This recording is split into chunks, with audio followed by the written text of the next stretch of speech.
The Ouija Board. It conjures up thoughts of demonic possessions and communications with the dead. It's a simple game. You have a board with the alphabet in the centre, numbers at the bottom with the word goodbye underneath, and yes and no in each of the top corners. You have a planchette or pointer that rests on the board, and the players place their hands gently on it. One designated person asks questions, and supposedly, if the spirits come through, they spell out the answers by moving the planchette over the letters. But how much truth is there behind these? There's no denying there have been some strange occurrences surrounding them. And if you're planning on playing one, or have already done so, then here are 5 things you absolutely must know. It's just a toy. If you go on Amazon, type in a Ouija board, and you'll be surprised that a whole host of boards come up in the toys and games section, with a recommended age group of 8+.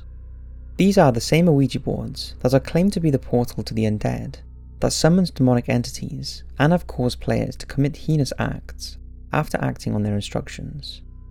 But how can they just be a toy? Well, the original Ouija board was invented in the 1890s by businessman Elijah Bond, and production was later taken over by William Fuld. William's estate was sold to the Parker brothers and then Hasbro, who still hold the trademark and patent to this day. When the game was first released in 1890, there was no explanation of how it worked. It just claimed that it could answer questions asked by the player, and it would answer them with incredible accuracy. This fueled interest, and mediums began to use the board as a means of communication with the dead. Today, as a result of some terrifying experiences and aided by horror movies like The Exorcist, the Ouija board is feared by many people and scorned by religious fundamentalists, who believe it's a tool of Satan amid claims it's responsible for bizarre behaviour, violent crimes, and summoning of demonic entities. So is it an innocent game for 8-year-olds and up, or something far more sinister? Let's keep exploring. People have actually died playing it. Despite the Ouija board being marked as a game, there are plenty of people who have had some terrifying experiences when playing one, and this includes death. I've covered some of these tragic events in previous videos, but few realise that the death of the man responsible for producing and distributing the first Ouija boards was the direct result of an instruction from one. William Fuld, the businessman who marketed and manufactured the boards, was on the roof of his new Ouija board factory, supervising the installation of a flagpole, when the railing he was leaning against gave way, and he plummeted to the ground in 1927. Fuld was rushed to hospital, but in a freak event en route, one of his fractured ribs pierced his heart and he died instantly. It later emerged that the Ouija board spirits were the ones who instructed him to build the factory in the first place. Just a coincidence, or something more ominous? What do you think? It may cause you to lose your mind and commit a crime. I've briefly mentioned this story before a while back, but it's the most heinous crime ever committed that has been blamed on an Ouija board. In February 2001, Carol Sue Alvaca from Minco, Oklahoma, was playing with an Ouija board with her daughter Tammy and her 2 daughters. During the game, Carol claimed she received a communication from God through the board, telling her that her 34-year-old son-in-law Brian Roach was evil and needed to die. The message prompted her to grab a knife and stab her son-in-law as he slept. Initially, he was not fatally wounded and called out for help, but Carol and her daughter ignored his pleas and left him to bleed to death. After the stabbing, Carol then tried to kill her 10-year-old granddaughter, but Tammy managed to take the knife from her mother. Then, bizarrely, Carol, Tammy, and her 2 granddaughters got into a car driven by Carol, who then proceeded to ram the vehicle into a road sign in an attempt to kill them all. Fortunately, the family survived with non-life-threatening injuries, although Carol had 2 broken ankles.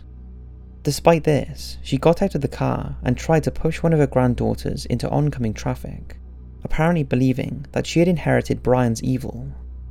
After this was unsuccessful, Carol removed her clothes and hid in the woods. After her arrest, she claimed the board told her to do it. She had no history of mental illness or drug abuse, and it's believed she had let the Ouija board consume her life. She was later declared insane.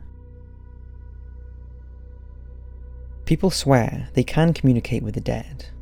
The need for us to contact the dead goes way back, and over the years, some people such as mediums and psychics claim they have developed skills to be able to speak to our loved ones from beyond the grave. So when the Ouija board was introduced in the 1890s, people began to believe they had a tool that really could predict the future or contact spirits that required no specific powers to navigate. The question is, can an Ouija board actually communicate with the dead? It's impossible to say, since some have had experiences they cannot explain whilst playing them. For example, there are many occasions when it's believed that instead of messages from departed loved ones, the board deviates and non-friendly spirits filter through. It's these sort of interactions that cause all the problems and allegedly can lead to demonic possession. But there are also many positive accounts of contact with the spirit world, and users who maintain they have felt hands stroking their necks and received comforting messages from their dead loved ones, making it hard to say if the board holds special powers or not. It's interesting that most psychics, mediums and religious people discourage the use of Ouija boards to the untrained person, as they can produce medium-like effects, which in the wrong hands can produce a direct link to the darker side of the spirit world. The skeptics will say that the mysterious mechanism that powers the Ouija board is caused by the ideomotor effect, an unconscious, involuntary physical movement by the user that causes the planchette to move around the board, and has nothing to do with paranormal communication. I'd be interested to hear your experiences with an Ouija board, and your thoughts on their supposed paranormal links. There are rules. If you've already tried an Ouija board or are thinking about doing one, then you may not be aware that the board comes with a set of unwritten rules, which, like most rules, are often ignored by players.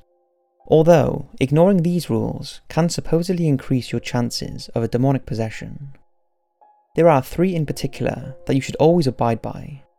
Never play alone. This is for your own safety and sanity, as occasionally you would experience an extreme reaction from the board, and it's not a good idea to be alone. Never talk about God, as you will enrage the spirits that are trying to get through, and this could cause them to be evil in nature, resulting in a greater risk of possession. And never ask the board when you are going to die. Those are the 3 main rules, but it's also important that if you no longer want an Ouija board in your house, that you dispose of it properly.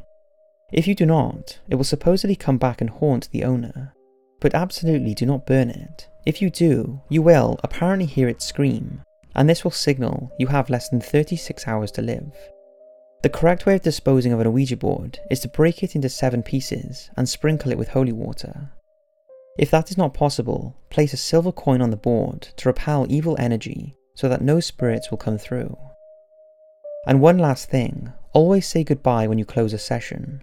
Failure to do so could result in contacted entities hanging around long after you have finished the game. So that's 5 things you need to know about the Ouija board, especially before playing it. I hope you've enjoyed, and don't forget to leave your stories in the comments, and soon on the Top 5's website, which we cannot wait to announce. Thanks for watching, and I'll see you in the next video.